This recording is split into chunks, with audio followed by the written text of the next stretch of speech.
Dr. Ravindra Shisave is the Joint Commissioner of Police in Pune. He is a medical doctor by education. Throughout his medical education, he has been a university rank holder. He worked for some time in primary health centers and appeared for the UPSC examination in 2001, in which he stood 53rd at the national level and 3rd in Maharashtra. As a police officer, he has served with great distinction in the Naxal-affected regions of Maharashtra as well as other places including Mumbai. Apart from this, he is a devoted scholar of Shri Dnyaneshwari, on which he has delivered many lectures.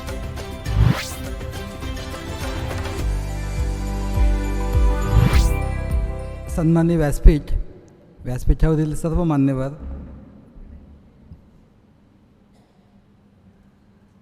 मला आताच त्यांनी आमंत्रित करताना त्यांनी विषय सांगितला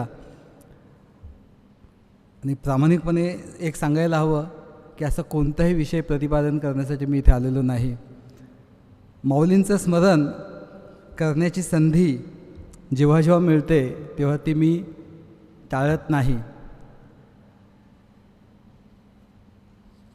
महाराष्ट्रामध्ये म्हणजे महाराष्ट्राची ओळख करायची तर मला वाटतं ती सुरुवात ज्ञानेश्वरांपासून करावी लागते. आणि ती ज्या माऊलींचा जन्म या पुणे जिल्ह्यात झाला, त्या पुणे जिल्ह्यातील पुणे शहरामध्ये मी गेले 2 वर्षापेक्षा जास्त काळ जॉईंट CP म्हणून काम करतो आहे. तिथेच काम करत असताना मला प्रत्येक वेळेला वातावरणामध्ये माऊलींचा विचार सतत त्याचं अनुभूती येत असते. आणि आता तर मी MIT या ठिकाणी आहे की मला वाटतं इथल्या प्रत्येक हवेच्या झोतामध्ये, इथल्या प्रत्येक मातीच्या कणामध्ये माऊली आहे, माऊलींचा विचार आहे. आणि त्यामुळे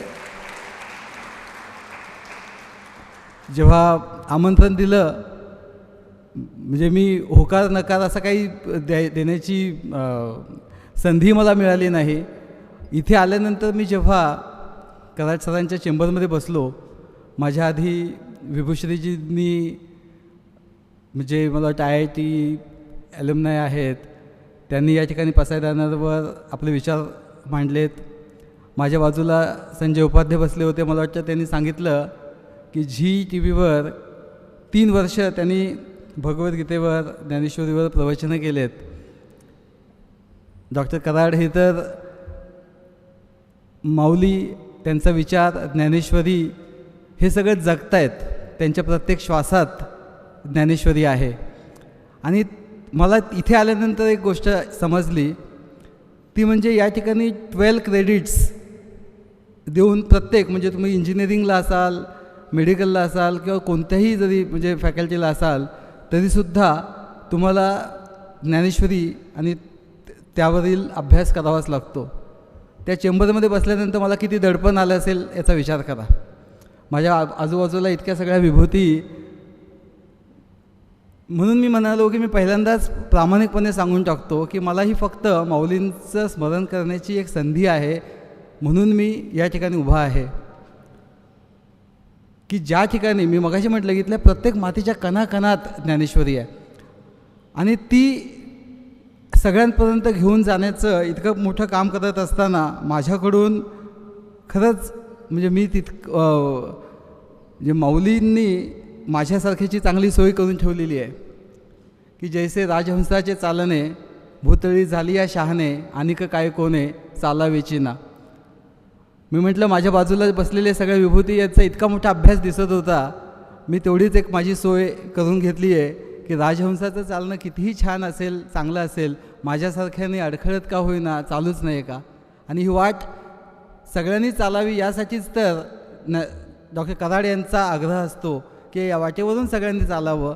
तर चालताना हा युनिफॉर्ममधला माणूस कसा अडखळत चालला आहे ते प्रदर्शन कदाचित आता तुमच्यासमोर होईल. तीच काय म्हणतात त्याला, ते जे काही असेल ते आपण गोड मानून घ्यावं, एवढीच फक्त विनंती आहे. जे असेल ते, म्हणजे माऊलींनी खूप छान म्हटलं आहे की न्यूनते पुरते अधिक ते सरते करून घ्यावे हे तुमते विनोविती असे. माऊली हे सांगत असताना ते सांगतात की जर माझ्या बोलण्यात काही न्यून असेल ते तुम्ही पुरं करून घ्या, जर का अधिक असेल ते उणं करून घ्या, ही विनवणी तुम्हाला आहे. थोडासा मी आल्यानंतर एका प्रश्नावरती मला म्हणजे डॉक्टर कराड इथलं कार्यक्रम आटपून आले आणि मला म्हणाले की तुमचे वडील वारकरी होते का. मी काही उत्तर देऊ शकलो नाही, तोवर दुसरा काही विषय सुरू झाला. तेव्हापासून म्हणजे आम्ही त्या चेंबरमध्ये होतो, मला प्रश्न पडला, त्यांना हा का प्रश्न पडला असेल, आणि किंबहुना मीही थोडासा त्या प्रश्नाभोवती विचार करायला लागलो. आणि कदाचित मी पुढच्या काही काळ जे काही प्रतिपादन करणार आहे ते त्याच्याशीच निगडीत असणार आहे. कदाचित तशी कुठलीच पार्श्वभूमी की घरामध्ये म्हणजे आपण सगळेजण म्हणजे ह्या सांस्कृतिक महाराष्ट्रामध्ये एवढं तरी आहे की ज्ञानोबा तुकोबा हे नाहीत, यांची माहिती नाही असं एकही घर नसेल. पण त्याचा खूप काही सांगोपांग आणि चांगला असा खूप अभ्यास माझ्या घरात होत होता, झाला असंही नाही आहे. पण ज्ञानेश्वरी आणि माऊलींच्या प्रेमात मी पडलो ते प्रशासनात आल्यानंतर. आणि तो जो प्रवास आहे, मला वाटतं मगाशच्या तुमच्या एका प्रश्नानं मी थोडासा तो विचार करायला लागलो आणि तोच प्रवास कदाचित मांडण्याचा मी या ठिकाणी प्रयत्न करेन. मी प्रशासनात 2001 साली आलो. ते डॉक्टर कराडांनी एक प्रश्न विचारण्यापूर्वी तुमचे VC चिटणीस साहेब यांनी एक विषय काढला होता, तोही तसाच अर्धवट राहिला. त्यांनी मला विचारलं की काय चाललं आहे हो सगळं तुमच्याकडे, याच्यामध्ये काही नावं घेतली मी ती टाळतो, काय चाललं आहे म्हणजे हे सगळं काय खूप पूर्वीपासून ही रायव्हलरी होती का. मला असं वाटतं थोडे या प्रश्नाचं उत्तर दिलं पाहिजे की रायव्हलरीतून हे जे काही आता उघड होतं आहे ते रायव्हलरीतनं उघड होतं आहे असं नाही आहे. जो काही नीतिमूल्यांचा ऱ्हास झाला आणि अध्यात्माचं अधिष्ठान नसल्यामुळे प्रशासनात जी काही अनागोंदी सध्या दिसती आहे त्याचं ते उदाहरण आहे. की रायव्हलरीतनं झालं असेल असं मानणं हे कदाचित चुकीचं ठरेल. आणि मग माझ्यासारखा एखादा जेव्हा प्रशासनात येतो, काही नीतिमूल्य आणि या ठिकाणी माऊलींचं सगळं म्हणजे वातावरण त्या विचारांनी भारलेलं आहे. मला प्रतिमा माऊलींची दिली.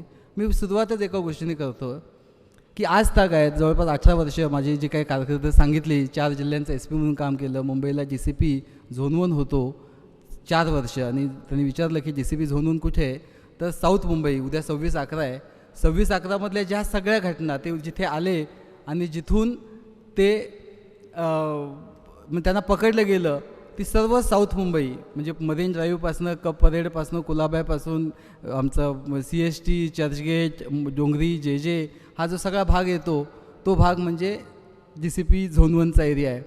त्या भागात मी होतो. या सगळ्या याच्यामध्ये म्हणजे मला ही सगळी जे काही ते म्हटलं की खूप इलस्ट्रियस करिअर आहे तुमचं, पण त्यापेक्षा मला या व्यासपीठावर बसल्यानंतर पहिल्यांदा एका गोष्टीची स्वतःला मी जाणीव करून देतो आणि तिच्यामुळे मग मला ही ज्ञानेश्वरी ती मी त्या प्रेमात का पडलो, ती का मी भिडायचा प्रयत्न करतो, दररोज माझा नवीन शोध का सुरू असतो, ते की या 18 वर्षाच्या कारकिर्दीमध्ये मी आज तागायत 5 पैशाची माल प्रॅक्टिस केली नाही.